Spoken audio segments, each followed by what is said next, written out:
So feel free to introduce yourself. Hi, I'm Jam, Strawberry Jam. Because everyone keeps on saying my jam. Anyway, never mind. Today, I'm here at the Social Media Conference 2016 in New Zealand. And on my table, we are going to talk about business blogging. Should I be doing sideways? Like, what did we decide on? Portrait. Okay, done.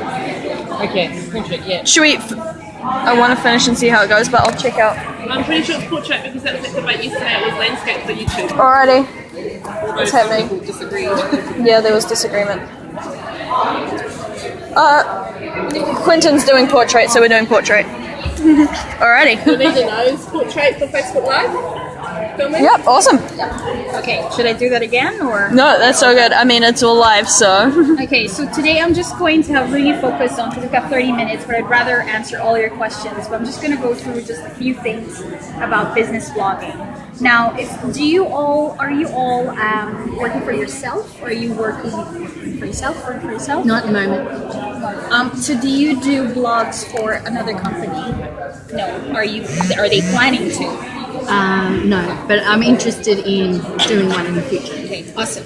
So one thing, I know a definition of terms, but a lot of people think that when you say corporate blogging and business blogging, or blogging for business, is basically separate, or they're different, but they're pretty much the same. The only difference is that where you get your content from. For example, if I work for Vodafone, big companies and all that, product placement, or Spark, then you have a team and you have more challenge of getting the content from the CEO, or if you want someone, the managers, because they're always busy, or probably you have to go back to the marketing team to make sure that whatever content you're putting on their blog, or the corporate blog, or the company blog, I should say, then it's more of a big challenge. For you guys, it's easy because you work for yourself, so that means is anything that's put in your blog that's one tip, should always have a call to action at the end, even as subtle as possible, because what you want them to do is to either buy your product, or what Juanita just did earlier, everyone is aware of what you're doing. So there's always a call to action to your blogs. And when I'm saying blogs, meaning not just on the page itself, like front page, but also like each article. When you say blog, it's a blog, and it could be a blog post to every blog post. Am I making sense? Call to action doesn't have to be like buy now, call us today. It could just be like download our latest tips, or sign up to the report like Andrew Beard was talking about. Exactly. Or it could also be, look, this is a series. This is part 3. If you miss part 2, then go back. Here's the link to part 2 and part 1. So that's a call to action.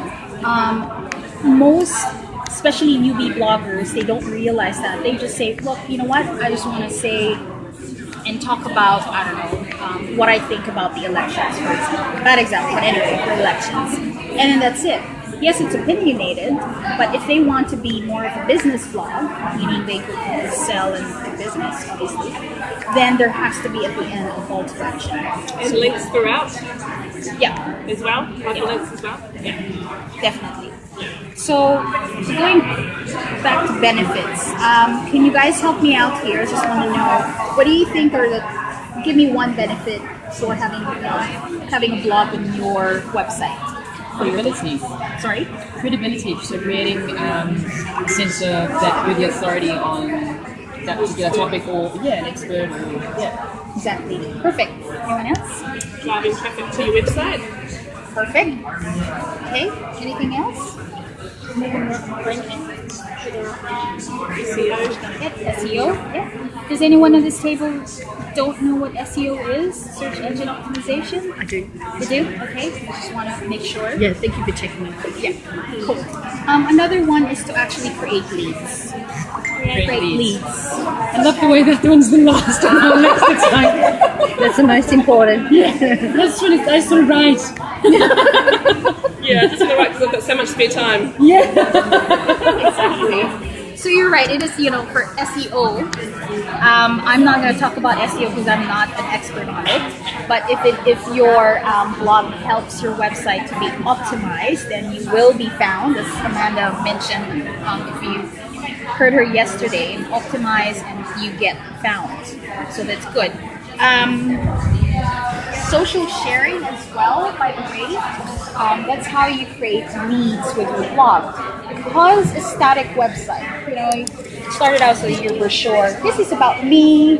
These are my services, whatever, blah. But the blog is so dynamic that you can actually encourage people to share that article post, which will eventually give you the lead.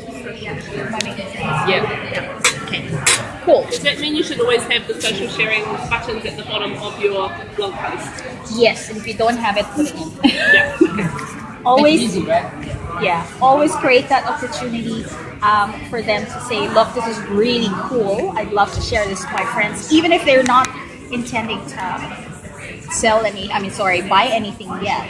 But a friend of a friend of a friend might actually see that and will go, Know that person is interested in that. Yeah. exactly. Now, there was someone yesterday who asked me about comments. I know I'm kind of jumping, but I think because you guys are interested in it. Have you noticed that putting comments on your blog posts, articles, just don't work anymore and no one actually comments on it? Or have you guys commented? It's so annoying. It takes so long to do. What do you mean? It's actually your blog, Yeah. and then people are writing comments basically Beneath the in blog. response to the blog. Yeah, but no one does. So what, people are commenting on your blog? Yeah. Oh, okay. But it's also a way that Sorry, but they'll comment when I share it on Facebook or that sort of thing. So they'll comment there, but the minute they go to my website to actually read the blog, then they don't comment there. Do they feel as if they can't comment there? They've got their freedom or something? Have you ever asked it's not anyone? really like the website's not really a commenting platform though, is it? Not anymore. It used to be. Not anymore. So there is a little solution and trick. Yeah. Have you heard of the Facebook comment plugin or Facebook comments on? Well, it's in Facebook developers, but I'm sure there are plugins there if you use WordPress. I'm assuming you guys have WordPress blogs, right? No? I've got a WordPress site. Okay, yours is Whoops. oh Wix. Okay. Try to find. I'm sure they've got a plugin They somewhere. must have a plugin. Comments plugin. Okay, cool. Not Wix comments plugin, but It's Facebook with. comments. Okay, cool. Facebook plugin, another plugin to Wix. Got you. Yes.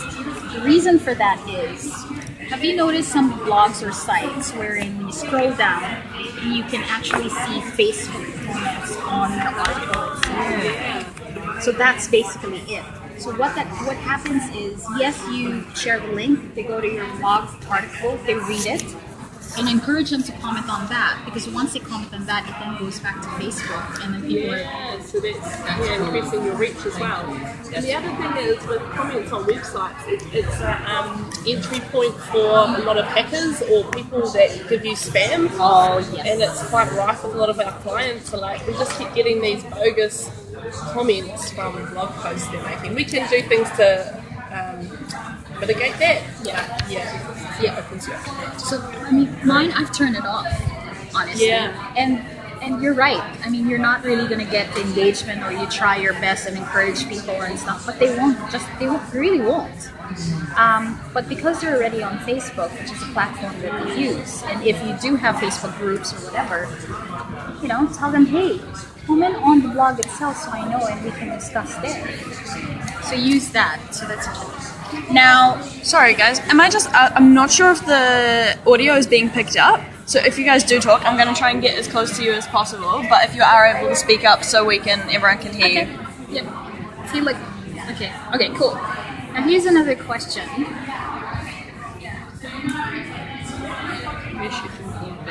I know. I think I know. On your website. Okay, on your website. So can you tell me what the URL is going to be, or what the web address is going to be? It's not a test because it's just one of the. Maybe it would have been monstergraphics.nz/blog. Okay. Ours is hubbo.co.nz/blog. Okay. Cool. So there are three things, and I'll tell you which one's the best. One is your own domain. Like me, my blog is janmayer.com, right? That's cool because it's primarily a blog and just a little bit about me because that's what what I want people to see, know about me, etc. It's fine. There is the subdomain. Have you noticed some sites they have blog.jamair.com, for example? And the third one is business.com or your /blog. So out of the three, which do you think is actually the best way of putting your blog? Your own domain, wouldn't it? Okay, The business one. the business one. Okay, so actually that's right. Both are right. Do not do number 2, which is your domain name. Okay, why? In terms of SEO or ranking, what Google thinks is your blog.jamair.com, for example, they're basically like another site. So, jamair.com has been on the web, say, for 10 years, for example. I don't even remember how long after that. Anyway, so it's ranking well, right? Because it's old, it has content, etc. And then all of a sudden you decide, oh crap, I need to do this blogging thing, then I'll put blog.jamair.com. So Google says, oh, it's a new site. Start from scratch. All the hard work over the years. Yeah. And then you have to spend another freaking 10 years, or no, not 10 years, but maybe money and stuff, etc. to get people to go to it. Jen, this is a question that's kind of off of blogging just for a second, but in relation to what you just said. So, my website is bonitanuttall.com, and I had it previously, and then I redid my website. So I didn't change the domain name or anything like that, but I took that site down, put up my new site. So would Google have looked at that and gone, oh, this is a new site, or would it have looked at it and gone, okay, well, she's just upgraded, or like? Have your links in that website changed? Or did you just change the content and the design? I redesigned the whole thing. So say, for example, you used to have an About Me page and it's Bonita, or just for bonita.com/about me, but the new one is bonita.com/about. Oh, okay. So which one is it? I'm not sure. Some of them will have changed, but I've obviously added a whole bunch of different pages as well. Okay. If you change what the URL is, then Google will say it is actually new. So that means you're gonna work harder for it to rank for the certain. There is a trick in SEO, and I have to tap to SEO experts here, but it's called the 303 or something redirect URL. What that means, sorry for being technical, but what that means is even though you change the web address to about from about me, you're saying, well, Google About Me is actually the same as about, so please redirect it to about. It's like, oh, okay. Everything you're saying in the website business, so you've done it the right way. Okay. So don't even change your domain name. Yeah. If there's subtle changes to the /about me page, then do the 303 redirect. Okay. And you'll be still having the credibility that your existing website has had. Okay. Generally, mostly speaking. Thank you. Yeah, so you've done it correctly. Perfect. How many minutes have we got? I just want to make sure. Sorry, I'm not. It doesn't have a timer on it. But we can check here. 16 minutes. So we've got 10, 15 minutes. Okay, awesome. Just a few more and then I'll answer your question. Just going back to the own domain, just make sure that your domain is your business and it's not separate. I mean, they're not two different brands. For example, I've got a company called Garfield.com, but I'm going to blog and then say it's Jamair.com. So you have to choose which one is your business one. If it's Garfield.com and that's going to be your blog, then so be it. Anyway, I'll just jump to your questions because the 4 points I have here are challenges. So I think I'd rather listen to your questions than me telling you what it is. Any burning questions? I've actually had someone else writing my blog, but I'm trying to find a way of having part of my blog out of my newsletter or vice versa. So I'm so I'm not having to write two whole So things each month. you've got a newsletter A in the newsletter that blog. goes, yeah, in a blog. So I'm trying to find a way to take less time, work smarter, not harder, to do part out of one that can be incorporated in the other without having to do. Which is longer, your blog post or your newsletter? Because if your blog post is longer, could you take excerpts from that and just base the newsletter structure around the blog? My newsletter, I've tried to find 2 topics on Okay, each thing. cool. And the blog is really just pulling one of them out. Yeah. So I'm not sure So how are long you? the blog should be to my newsletter, because my newsletter's incorporating a lot more, but it's covering 2 topics. So you're technically, let's say, if you had 500 words in your blog post, do you have the 500 words in your newsletter as well, or is it just an excerpt? Parts of excerpts, okay, which is fine. Because you got to remember, newsletters should be short and brief all the time, like 2 sentences.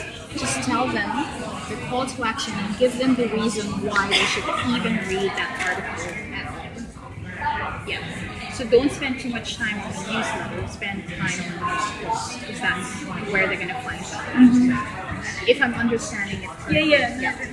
Yeah. So the structure of a blog, right? Obviously, beginning, middle, and end. Do you mean an article or a post? Yeah. Oh my god, Yeah. writing. Yeah. Yeah, let's talk about that. So can we? Yeah. What are some tricks or some tips or whatever that we can use when we're actually writing to get people to? Okay. Yes, exactly. What was that? Make them feel excited, get them engaged. My question to you is, do you think that blogging is actually just a written word? The written word, meaning words, writing. That's how I've always I've never found it as something hugely exciting. Oh, sorry. Do you think when someone says blogging, oh, that's me writing an article, is that it? Yeah. Yeah. It's not. Or talking about themselves or what they're up to, what's new. Yep. But I guess what I'm trying to say is blogging is not just you writing. So my question to you next is, are you comfortable writing, or would you rather be doing videos, or would you rather be doing podcasting, which is audio, or would you rather be taking pictures? Oh, so it's all that. So you can do all of that in a blog. Yes. Yes, A combination of it all. Yeah. Yeah. But there are some people that are not comfortable writing and they'd rather just do video blogging or just all videos. And that's fine. Yeah, I just want to make sure, because there's still a lot of people think that, again, as you said, when you say blogging, it's writing, not necessarily. So you are comfortable with writing with a written word. Yeah. Okay, good. Okay, just need to make sure. So what I started doing is more vlogs because they're starting to get more traction than normal just writing. But what I'm doing is, so I'll shoot the video, so maybe it's a how-to or something like that, and then I'll also write about it a bit to kind of, I don't know, just to create context around it and that sort of thing. But I'm wondering whether that's even necessary. Like if I'm doing a video blog, do I still have to write about it? It takes so long to get all this done. You should write a sentence like, hey, check out my new vlog on, like, I flew first class and this is how it was. But yeah, like, generally vlogs should stand on their own. Like, do you know Casey Neistat?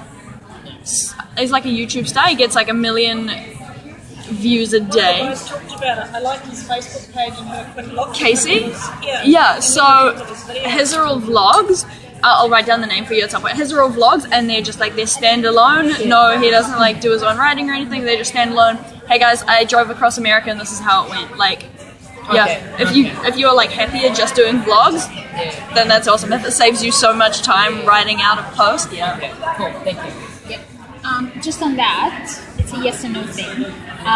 If you are wanting to rank higher, that's why people hire transcriptionists, so you don't have to write it. Transcript. So people, for $2 an hour or something, and say, look, here's the video, transcribe it. So the whole thing is there. It's really good for SEO. Yeah. So you don't have to actually. That's cool. I didn't think of that. I was thinking of like blog posts like standalone, like extra blog posts, but a transcribe is really good. Yeah, that's a great idea. Yeah, you could probably also get a like a transcribing app. You can if you'd like. Yeah. YouTube does it.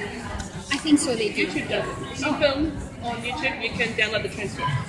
So it must do it automatically for you. So that's why you remember. So YouTube is the second largest search engine, right? And have you noticed that in YouTube sometimes when you look at the summary and you wonder why are there more words and sometimes it is actually transcribed?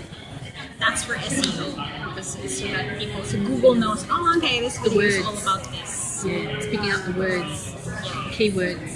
And you can still do I'm not saying it's wrong, you can still do the 1 to 2 sentences. Yeah.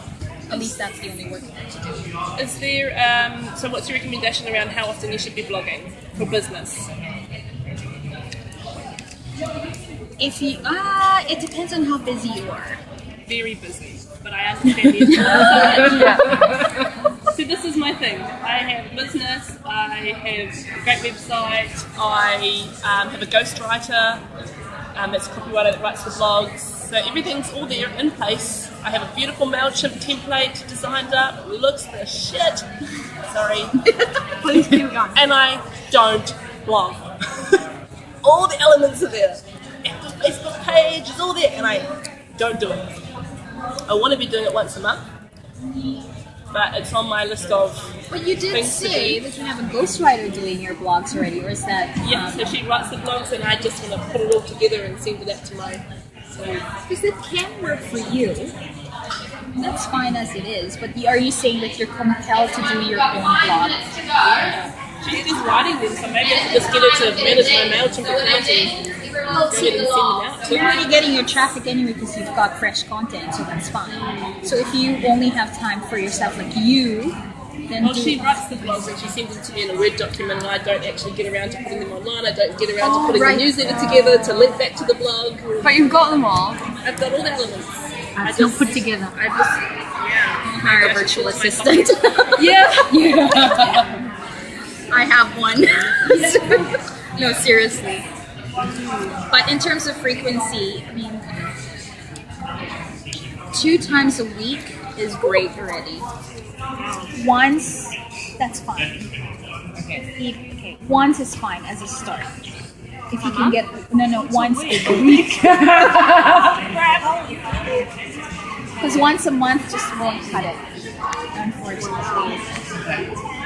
It's the same thing as when you post something on Facebook and stuff. If you disappear and you just see them once a month, or your posts, people are just gonna shut off and say, "No, I don't know, I'm not going there anymore," and you'll see your traffic go down.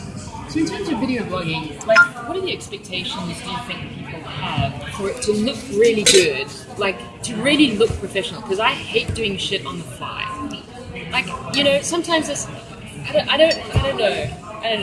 But when people kind of just like, they're sitting somewhere random and they're kind of, and they're just like, okay, so this is kind of where I'm at, this is what's going on. I mean, I get that there's a space for that. I get that there's a platform for that. But like, I'm talking to people about presentation skills stuff here. Like, do you know what I'm saying? Yeah. Like, I'm like, where's my 3-point lighting and where's my camera and where's my microphone? That's kind of what you're selling, though. You're selling being organised. Yeah. Doing great professional presentations. Yeah. Right? So Yeah. Maybe what they're selling is like casual, laid back. Like, you're selling journalism, you're selling writing. I think I saw your card before. Like, you're selling professionalism. Like, if that's your brand, yeah. So it's got to look. Yeah. Okay. Yeah. If you like, but then it comes back to, do you have the time to do that? Do you have the setup to do that? Like, is that gonna work for you? How many you? DIY videos there are on YouTube on how to set up 3-point lighting systems with nothing. Awesome. Cool. I haven't heard a question from you. I'm just here for information. I haven't got my own blog, but I want to have my own blog so I can make a difference to others and put information that I know in there and be able to do videos and all that. What sort of things would you write about? Where people get stopped. I mean, I get stopped in doing things. So, yeah, how to get past where you get limited procrastination. Like a productivity blog? Yeah. Cool. Oh, I'd sign up for that. Always good. I need all those tips I can. Yeah. So, yeah, I'm getting information and learning how to do it, and it's great to be around you ladies who've got your own and what you're coming up with at the moment. So, Well, I'll do a little, a little marketing of my own. I do have a monthly meetup of NZ Bloggers Network, and we teach or educate or whatever, teach new bloggers. Yeah. We have speakers, or mostly it's me and 2 other organizers into the blogging scene, but we have blog consultations. It's free. Yeah. It's 2 to 2.5 hours every month, which is usually, last I checked, last Tuesday or Wednesday. We live stream it, so if you're not in Auckland, you can just be in your jammies and just watch. Zomato is our venue sponsors for the last 2 years, but they moved offices. No, they moved to Newmarket now, but I'm still negotiating because they have a smaller office. They still said yes, but it is within Auckland. Yeah. And it's nice to be around UB bloggers as well and just talk to them and network with them as well. And it's an intimate group. It could be 5 people, it could be 15, 20 people, or it could be 30. So, anyway. And are there any set rules around how to blog? Is that the right wording? How my blog should read? Can it be personable? Should it be factual? Does it depend on what my business is, who my audience is? Well, first of Combination all, of all of the above? if you are blogging for business, then obviously it is for your target market. That's your focus. If you want to talk about the elections, which doesn't have or Alrighty. Thanks, guys. so